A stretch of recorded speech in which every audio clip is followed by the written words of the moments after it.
All right, Chelsea fans, welcome back to another episode of the London is Blue podcast. As always, your host, Brandon, my co-host, Nick and Dan. And gentlemen, we just got done doing kind of the season review. Talked about a couple ups, a lot of downs, kind of gave a bunch of ratings. So if you haven't, go back and listen to that. This is going to be the player awards, the season rewards, the team awards, things that happened that were great. We want to give some recognition. Some things were like, hey, that wasn't so great. We should probably call that out. So you're probably used to this by now. As always, we want to get you involved. Discord, 5-star reviews on social, a lot of different ways you can get involved. So we want to do that. But Dan, any ways you want to protect yourself from the grading system you've implemented in this as Nick and I navigate your traps? There you go. Well, I'm just disappointed, and maybe this is because you haven't gotten to the Succession finale yet, but I said this is not your typical award show because there's no debates over Jeremy Strong or Kieran Culkin for the best Emmy in a dramatic series. So these are just moments. We're going to give you examples if we've used the category in previous years, so you see maybe how we view it or how we've graded it in the past. And then there are a few new ones that we've added in for this year. But look, some of them are awards you'd like to win. Some of them are awards that you don't want to be the winner of. So we'll just run through those and, try to use those as an additional way to shape and commemorate or put this one to bed in terms of a season. Again, some players, some moments deserve some recognition. So we'll get into it as well, as you've noted. Awards, player of the season. We'll start strong, right? Honestly, I went with the fans. I know it says player. It was a tough season. It was a really tough season to digest. To me, the fans stuck through that every single day. Nick, I saw you put that as well. I said if I had to pick a player, I'd go with Chilwell. But to me, the fans jumped to the front of my mind when I thought about this season. Yeah, I don't think in a season like this, with as many downs as there were, that you can award one single player the award. I mean, Thiago Silva won the club's award, must be said. And of course, it's hard to argue about anything going Thiago Silva's direction because he's a wonderful player and a wonderful leader of the team. But even he had a down season by his standards. And so, yeah, I think for everyone who showed up for us in the 210 plus podcasts that we've put out in this chaotic, crazy ass season, you guys are the real MVP. Dan, you put face to name Enzo. He's only there half a season. I know, but he definitely brought a different bit of confidence to the midfield. I think the way he transitioned from playing with Benfica to effectively finding a way to be a similar contributor in this Chelsea side, and also win the league title with Benfica as well, because he played enough minutes to be the only person who won something in their squad this season. Yeah, I think there's probably a case for Thiago Silva, but to me, it was Enzo. All right. Well, again, I think it was a bit tough. Thiago won it. Again, who's going to argue with that? The fans just jumped to my mind. Young player of the season, U23. I hate to say it. In the last few seasons, Dan, we've had options. Didn't have options this season. It was by default and thankfully on merit. Lewis Hall. I mean, you could have given it. It wasn't the only option. And he was close to being the only option. It wasn't the only option. I mean, yeah, we had some young players in there, but to me, Nick, like, I always think of like academy or just out of the academy type player for this award. So maybe that's me putting limitations on it. But he was the only one that I felt like really broke through. You could talk about Carnes, had a bit of a tough season. We had some other teenagers that came in. It's him. Let's just call it a day. I mean, I think Trevo's not U23 anymore, right? And so it's Lewis Hall. This kid was a part of preseason for a little bit. We know he played a little bit last year, I think, in those like cup matches in our 64 or 5-game season that just spelled injured players. But this year he took on more of a leading role, right? And I think especially over the last 9 or 10 games where, Chilwell out for the season, Cucurella out for the season, he's had to stay healthy, he's had to play well, and he's done both of those things. He should have had a number of assists over the course of the last 5 games in particular, where he put service on a plate for a player to just put the ball in the back of the fucking net, and they didn't. So just on all of that alone, Lewis Hall, excellent season. I think the overall projection for what he could be, Dan, has risen significantly, especially considering that he's not playing in a position that he normally plays in with like the under 23 team or whatever, with the academy. So really pleased about that, and I think one of the few bright spots in this entire season. Yeah, ultimately, someone who I think Pochettino will hopefully be looking at as a rotational player within the side next season. Yeah, not every next step for someone, even at Lewis Hall's age, has to be alone. This is very much proven that he can hack it at a Premier League level, and there might be valuable minutes to him if he stays around and can help us be ready to compete across the 3 fronts that we will be in next season in terms of total opportunities. One can hope, but we do a most improved, which I think is good here. I thankfully it's hard. This is a hard one because it is. Not many improved. Because Dan, you left in last season's as well, which is a great reference point. We had Kovacic, you had Trevo. This season, it's like, wow, where do we go with this? When like you would say almost every single player regressed, minus the one who told the world how much better of a season he's having. I went with Connor, and I feel like we're bending the rules, Nick, but I don't care.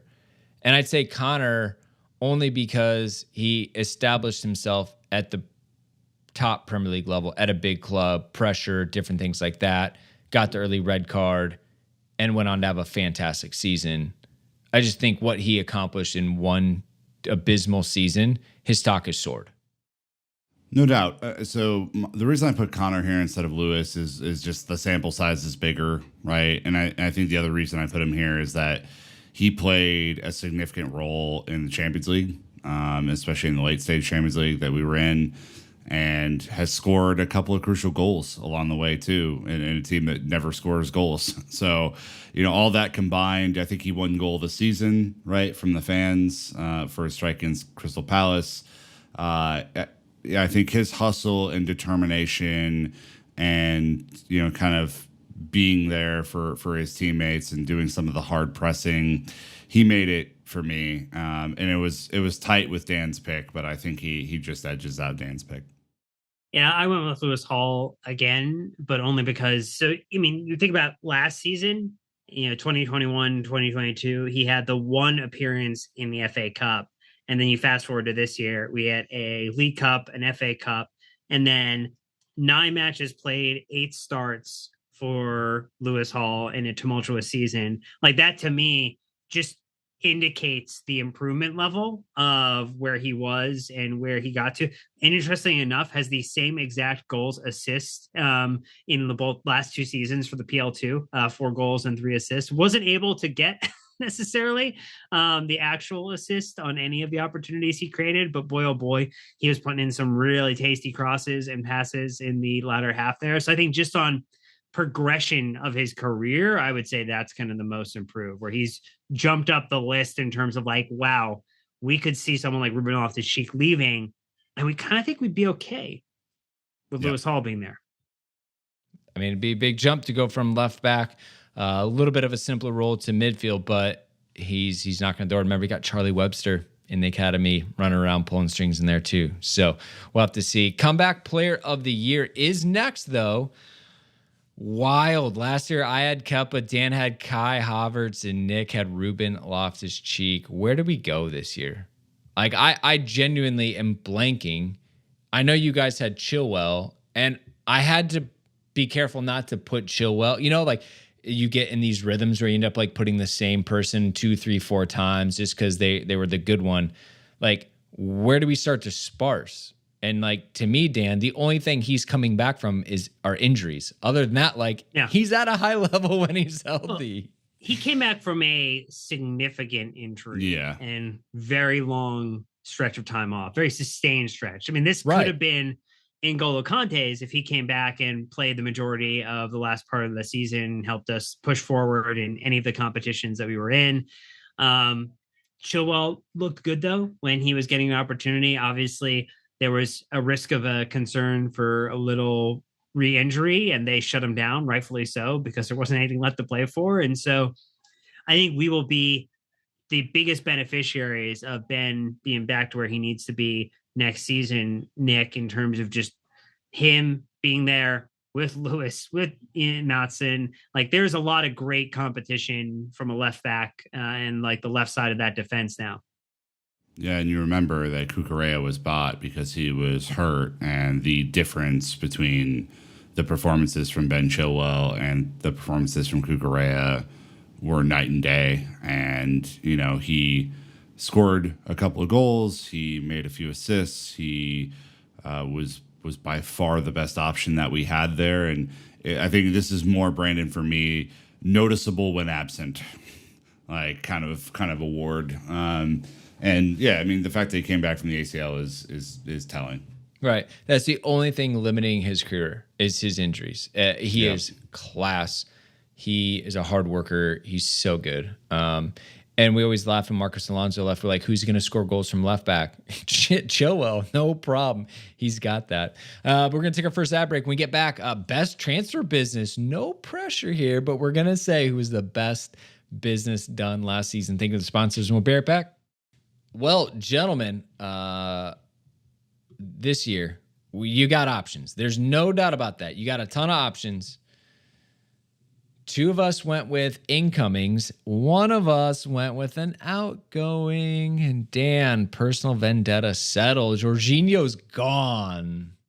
Not personal vendetta settled. I was definitely trying to champion him for the Ballon d'Or when he was up for it. Like, look, again, if you're a Chelsea player in any way, shape, or form, I'm going to root for you to have the best individual success possible. But anytime we can sell off a player in the last 6 months of a contract, make a positive book profit then on the player, and then also that player seemingly is not fully culpable, but a part of the downfall of Arsenal's season. I don't know. Make that one just a touch sweeter. I don't know. Yeah, I took it personally. So yes, I'm good. I'm happy with it. It was either going to be the best outgoing or the worst outgoing if he was going to turn around and win the Premier League. That would have been him. Tough. Him lifting a Premier League medal and an Arsenal shirt would have been pretty awful. There would have been there would have been a group of former Chelsea supporters who support Jorginho who would have been very happy with that, and that would have been J5 Hive. Yeah. They can have their corner Twitter. I promise I will not go over there. I put Wes Fofana. I tell you what, I've seen a lot of things to be excited about when it comes to Wesley Fofana. I wasn't 100% sure. Ollie Glanville assured me all summer over and over and over. He is the real deal. He's 22 years old. His poise on the ball, his ability to play, to create from the back is phenomenal. I love that he's got a bunch of swagger. And I know you didn't go with him, Nick, but Fofana and Reece James on that right side, dude, that's fun. It's a lot of fun having those two. So I think that's also part of why I went that way. But no one's complaining about Badiashile. No, I think when I look at both of those, and I think, for me, it was kind of between Badiashile and Madueke, who I'm really high on, and I've had a lot of fun watching in the second half of the season. I think Badiashile has class written all over him, and if Thiago Silva is willing and or able to sprinkle whatever magic dust he has onto Badiashile, we got ourselves just a tremendous player. Obviously hurt, may take a little bit of time to get back into the team. for next season. We got to sort out the medical department soft tissue injury thing, obviously. But when he's played this year, he's looked good. We missed him for the Champions League because we weren't able to register him because we registered too many people. That's a colossal error by the front office and all that stuff, right? But I think he has it on him. The fact that he scored against Bournemouth at the end of the year shows you got a little bit of set piece presence as well. But I really have enjoyed watching him, and I think very interested to see how he and maybe Levi Colwill work together in coming seasons, because you got, him, Wes, Colwill, a bunch of young studs at center back that are a lot of fun. I think the only downside as I was looking across that back line is we don't have any left-footed center backs. Obviously when Cucurella drops in, but we got a bunch of righties. Could be the only little thing to balance right now, but not our problem at this moment. And Levi Cole in there too. You could play a back three for another 6-7 seasons together. I'd be quite all right with that. Next, we have worst transfer business. And I'm gonna be honest, I botched this one. I put Aubameyang, but once I saw what you guys put, I actually don't think that was bad business. I think at the time it was good business. We needed a striker. What happened ended up being disastrous. So I'm gonna nix that. I think Aubameyang at the moment was a good, and I just botched it. Nick, you put Ziyech. I completely forgot about that. Not getting Ziyech's paperwork done in time in January is absolutely shambolic. The butterfly effect nobody wanted. Yeah. Yeah, we're back in the cocoon, unfortunately. It reversed itself. But yeah, that is just not that's not it. That's not how you do business. And obviously everyone knows what happened there. But I think that was an opportunity, Dan, to get a player out that wanted out and that you didn't get it done, and then he's just around for the rest of the year, and that sucks. I like how we actually really nailed, I think, a couple of really interesting ones last year with Brandon calling out the Saul loan. I said the Tammy Abraham sale that also came back, continues to haunt. The Cucurella one and the knock-on impact of getting to watch Levi Colwill boss it up under De Zerbi, and Cucurella, who did have a few really strong performances in very specific settings, but in general looks to be below the level and an above market price transfer in. The opportunity cost of making sure that Levi was here working with the team, getting advanced in his career at Chelsea, that is the unfortunate part of all of us, because all of this. So I think that is because now you're stuck with how do you move on him? Because you have Chilwell, you have Ian Maatson, who had a brilliant loan. You have Levi Colwill coming back. You have Lewis Hall, who can deputize in that position. And so I think on the stack ranking side, Cucurella is so far down that list at the moment, yet he's the first one that you would say hey, we'd like to, is there a buyer out there? Because the market is small. They maybe convince a team in Spain to take him on, but the wages are going to be difficult. That is a hard situation to get yourself out of. Ask City if they're still interested. Left backs. That's what that is. Hit up City, see if they're still interested. Just be look. Hey, you've seen some tape. Are you really excited about this now? Hey man, Pep does his own thing. He's got his own tape, his own vision in his mind. Whatever works on that one. Anyways, I botched that one because failed to launch, aka a transfer player, regardless of value, who never got going. And I almost think this is Aubameyang, but again, it's not his fault. We didn't play to his strengths. He didn't play. He got dropped from the Champions League roster. We didn't let him go. Every single thing that we could have done to hamper his ability to score goals, we did. We sure did. I know, Dan, you had Aubameyang as well. Anything that you want to elaborate on him? I mean, just that if he had scored in scored more than the one goal in the 554 minutes that he played, that we would be having a very different conversation about, wow, we're so excited that Aubameyang was able to kick on and get it going. I mean, but he didn't use the minutes he got well. And again, it was a terrible season for a lot of people, but I think also as a striker, your career is, unfortunately judged on goals. And so he had 554 minutes and he had one goal. So that is not good enough. And so I think that is, regardless of that is enough minutes to say it didn't work. So I think that is a failure to launch, textbook definition. Nick on the pivot here. Yeah, I went with a little bit of, this could be harsh, right? Because I think this is a young player that I've exercised caution on, but I think just the definition of this award is Mudryk, right? And again, regardless of transfer value, a guy who I think had a lot of hype, one Champions League tape worth of hype that we all got really excited about.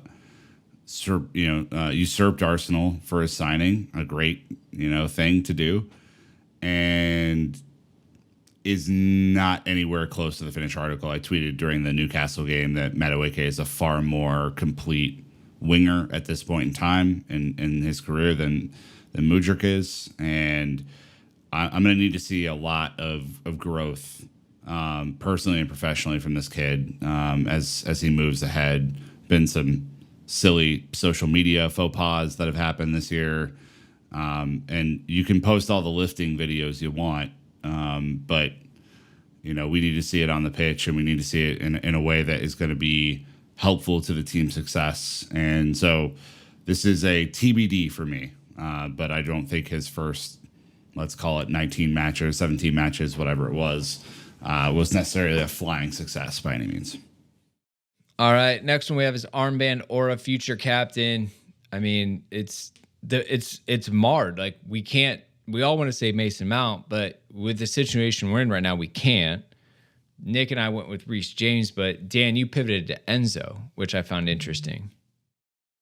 Yeah, so I think this comes down to me. I would like us to have a captain who will be the not just a club captain like we've had with Azpilicueta or Cahill previously, or like Terry, where they are leaders off the pitch and they are getting more cameo minutes. And so I think my challenge with Reece is he has just been, unfortunately, like a halftime player in terms of total appearances and minutes allowed. And like, that is a really crappy thing, because I would love for him to be a full-time player. And hopefully with the season we have ahead, that transpires.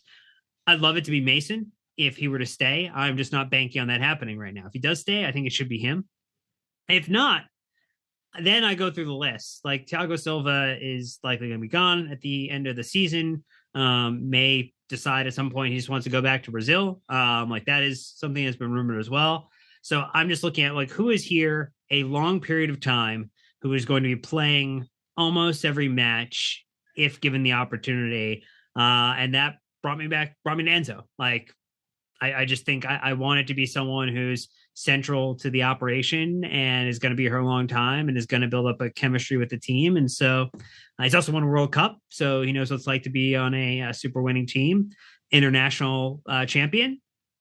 That's what I got. Obviously, I think the language, anything could be an issue. He just got there. But if he earns the respect of his teammates, we could see. But Nick, again, we went with Reece James. Like, it's going to be really hard. He walks in that room, I feel like everyone's going to listen to him. He commands everybody right now, knows Chelsea, but does he want to do the PR stuff? I think is the big question.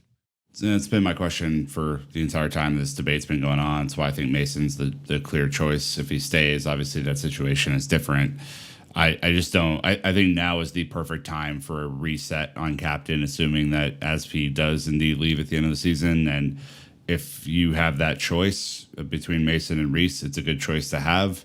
To the best man, get the spoils. That's kind of where I'm going. Yeah, without a doubt. He has grown a lot. He's willing to do interviews a few seasons ago, not so much. So we'll see. I think he can grow into it if he wants it. But we're going to take our last ad break. When we get back, some deep cuts, some interesting awards, more to come. Thank you to the sponsors. We'll be right back. All right, the 1953 8-1 tribute when Chelsea lost to Wolves. What in the world are we doing? I said Dan, deep cuts. No one was ready for that. I went back into the archives there, did a little glanduling, and found myself as what was the worst loss of the season, 1953 8-1 tribute when Chelsea lost to Wolves.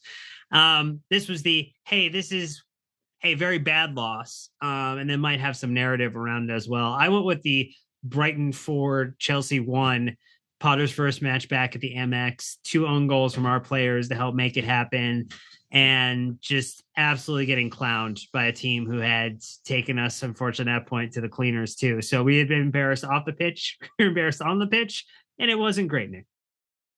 No, I went with the 3-1 defeat at Arsenal. The first half in particular, utterly shambolic, listless, passionless, just disgusting, terrible loss. So everyone knows my hatred towards that team in North London, and that was not helpful for me. No, I mean, there's a lot. I'd said the 3-0 to Leeds at the beginning of the season. I mean, that was definitely the beginning of the end. The Mendy getting run down by Aronson. It was just it was bad, right? And so, anyways, it's just I think the Brighton one really wins it, but I was trying to give a little bit of variety and see. But instead of the 8-1 tribute, we also have an 8-0 tribute. You could put Villa in there. You could put Wigan. The Ancelotti days were fun, weren't they? So, hey-oh, really like 8-0. I put the Dortmund match, which I think was extra, especially because we were there. Well, Dan and I were there. Nick was watching respectfully from a distance. I was in the stadium at the captain's bar to not jinx us. That is, and you did a sort of the level of commitment Great he's job. had, ladies and gentlemen. Incredible. You guys went with the Milan 3-0. Nick, you talk about the fluidity, easy on the eye. I don't even think we were really. It was hard to believe at that point that we were able to do stuff like that.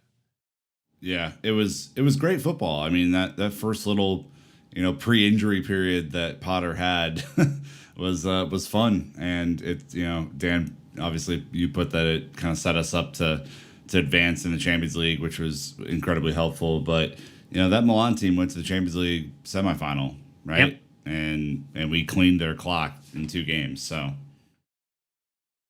yes, we did. It was good. I agree. Great choice, Nick. Man, those are some times.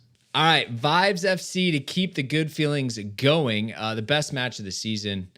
I mean, look, we're just flipping these, gentlemen, because then I went Milan and you guys went Dortmund. So I'll let you speak to Dan. What's the difference between these awards? Help us out. All right, so the best win, the Heyo like 8-0, is just the best football, right? It's best football combined with a win.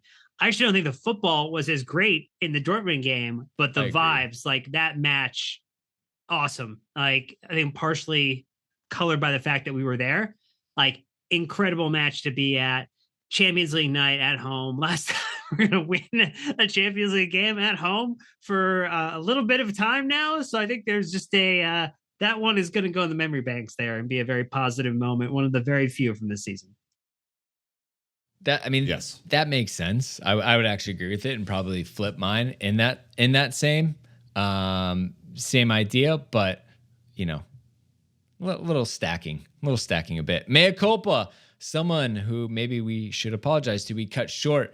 Look, Nick and I, absolutely nobody. Like, you tell me who we should have mea culpa because I don't really know. Dan, credit where credit's due. You throw Tammy in there, and I'm in on this. Yeah, anyone who previously had a double-digit goal contribution for this side, that's players like Lukaku or Timo Werner, apologies, because we could have used any of your support this season.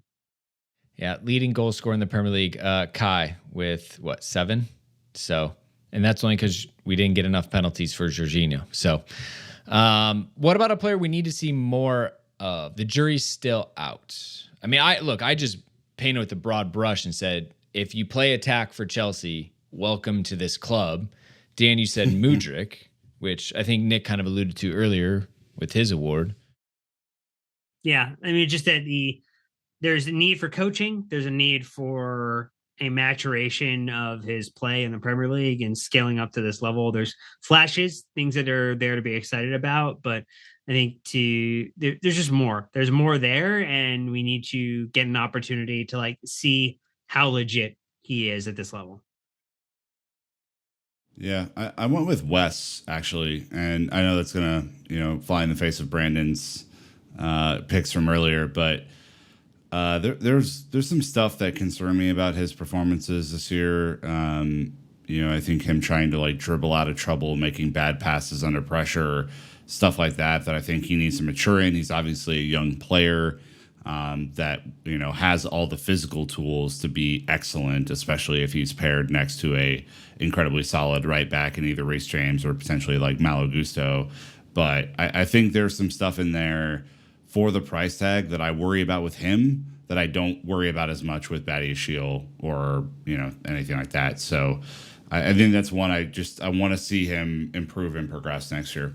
Interesting, because I thought about that, Nick, but I saved it. I said that want to see more, very excited by what we've seen so far, and I did go Wes. And I had him in that one. I tried to move him out and put him in this bucket, I think because a lot of the same stuff, right? And obviously I sang his praises earlier.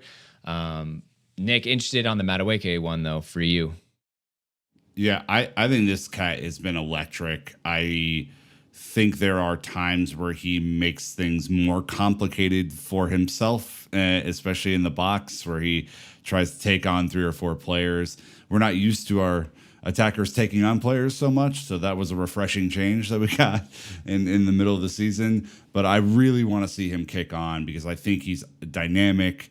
He is interesting. He seems to enjoy being out there, which is a breath of fresh air again. And I think if he adds some goals to his game next year, we got ourselves a real player there. Yeah, and I went with Badiashile.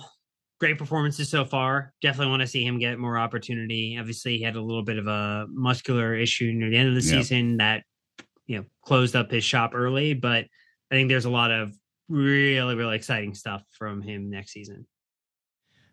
With the next one, we have his Master of the Dark Arts, and like we've just punted. And part of that is because of the reasons we had a bad season. We had no Master of the Dark Arts. We had no shithousery. We had no, the recent moments like Havertz a little bit, like you put Dan, but nah. Let's frame this though. This is the Antonio Rudiger Legacy Award, right? Like this is Lifetime the guy Achievement that Award we of lost. Antonio Rudiger. For achievement in shithousery on a Premier League pitch. We never replaced him, right? No. Pep Guardiola, we cannot replace it. We just didn't. And this team was too nice. They got ran over.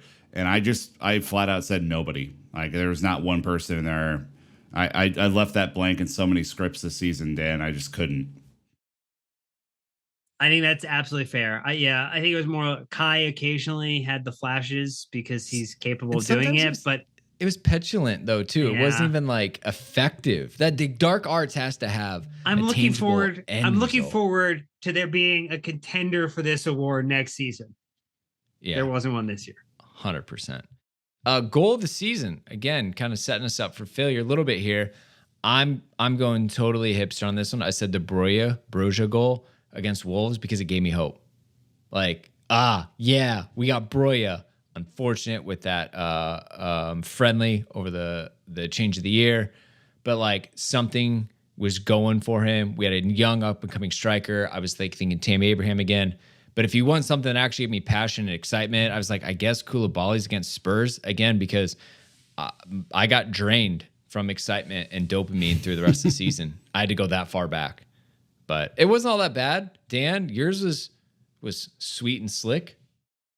I think the Felix goal versus West Ham, mainly for the Enzo assist, the ball over the top, the one-time touch, like that was the real peach. That's a real nice looking goal. I mean, I think Gallagher's against Palace was good as a game winner, which was nice. This one was not. It was ended up getting equalized and we drew that game. But I don't know. It was a fun goal. I like seeing it. Made me excited for what we can do. And Enzo has more attackers who are running into position.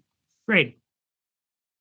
Yeah, I went with Chilwell at home. That run, that kind of beautiful little heel flick thing that he did that kind of got Fabianski out of sorts. Like, it was beautiful. And at that point, it felt like it had saved Tuchel's job, at that point of the year. And that was a massive, massive result that Chilwell gave us. And it was just kind of fun. Like, everyone was like going crazy in the pub, and I didn't even realize how he had done it. Like, it took me like 2 or 3 watches to understand how he even did it. So, Chilwell, you get it. Yeah.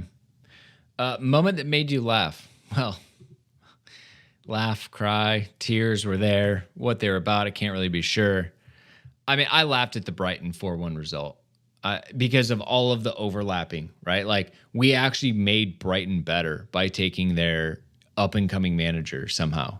And we took Cucurella. Like, we thought we were on it, but like, what? They mopped us. And I just had to laugh at that. So, Dan? There was only one man for the job. Only one man who went undefeated the entirety of his reign as Chelsea manager. Bruno being the one person who finished. What's his last season. name? Do you even remember? Look, all he goes, he just goes by Bruno. He just goes by Bruno. Look at the Wikipedia entry. It says it goes by Bruno. Yeah, that was a wild one for me. That will be the one of the pub trivia questions from this season that I will absolutely remember. Every missed opportunity in front of goal. Your therapy, I mean, really. Just brutal. You could put the Benny Hill music over that, and absolutely have a montage of hilarity. Just crap. Yeah, what was it? We had like an XG of 50, and we converted on the 37, sorry, of them. So give us total credit there. Come on. Yeah. Shithouse moment of the season. Honestly, I put the refereeing. Like, the PGML has to be having a laugh, whatever that was. Shocking. They had a shocking year. They shithoused the league. I'm gonna do a little bit of a throwback. The Tuchel handshake with Conte 100%. was absolutely incredible electric. callback. People still talking about it. That was this season. They're both gone. They were both gone before fucking March. Unbelievable. Yeah, I don't know if I could top that one. I'm gonna go with yours, Nick. I couldn't think of one other than it's like the footballing. The football. Yeah. That was it. Oh, a bunch this of is better. Bullshit. Least favorite moment. I mean, I don't know, Dan. Like, yours. I liked yours. Just the lads gave everything mixtape. Like the super cut. It was really. We just need to find a different way to define the problem. And look, there are a lot of times in life where, like, if a leader or someone you work for is taking it on the chin for you, that is a really, like, you and your team, that's a really, like, awesome thing that they can do. But externally, as outward facing communication to supporters of a football club about what's going on, particularly coming after Tuchel, who would very astutely walk you through what was and wasn't happening and be a little bit more open and transparent, I would say.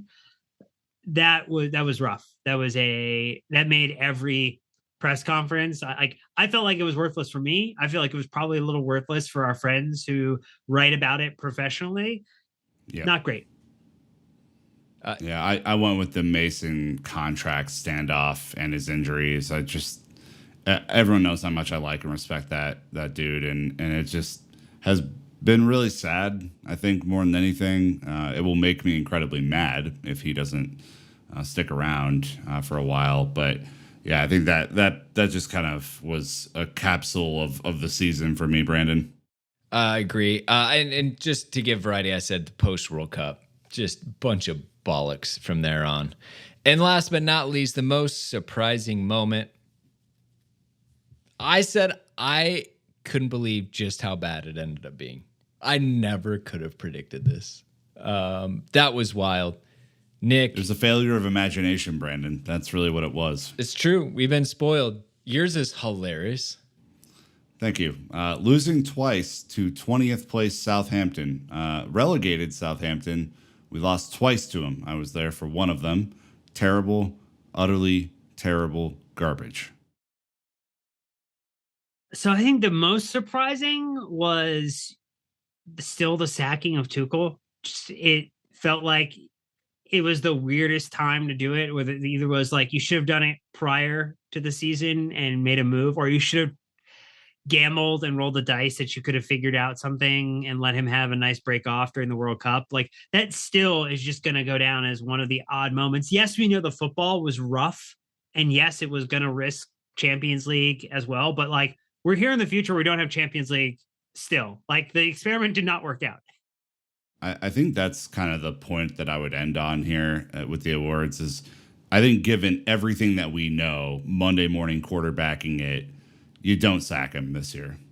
You wait till now. If you really are dead set on getting perhaps a Pochettino or another manager, you wait until the end of the season and you ride it out. I don't, again, I don't think Tuchel was long for Chelsea regardless. I think his style was not going to work with the new ownership. But I think knowing what we know now, we definitely want to finish in 12th place with him here. It would have been different. And it probably isn't European places. It might be 8th, something like that. But that's kind of where I kind of netted out on that, Brandon. Yeah, all wild. Multiverse, come back. Let us repeat this in a different way. Anyways, let us know what you thought of our awards. Again, Discord, best spot for that. Social media, you can get involved as well. But that's it. A ton more content coming at you. Gonna put a bow on this. Put it away under the bed, never look at it again, and we look forward to life under Mauricio Pochettino with all of our upcoming pods, summer tour, transfers. A lot is going to be happening, so stay tuned. Appreciate you, Chelsea fans. You get a badge of honor for surviving this season. We all deserved it and earned it, so wear it with pride. But until next time, you know what to do. Keep the blue flag flying high.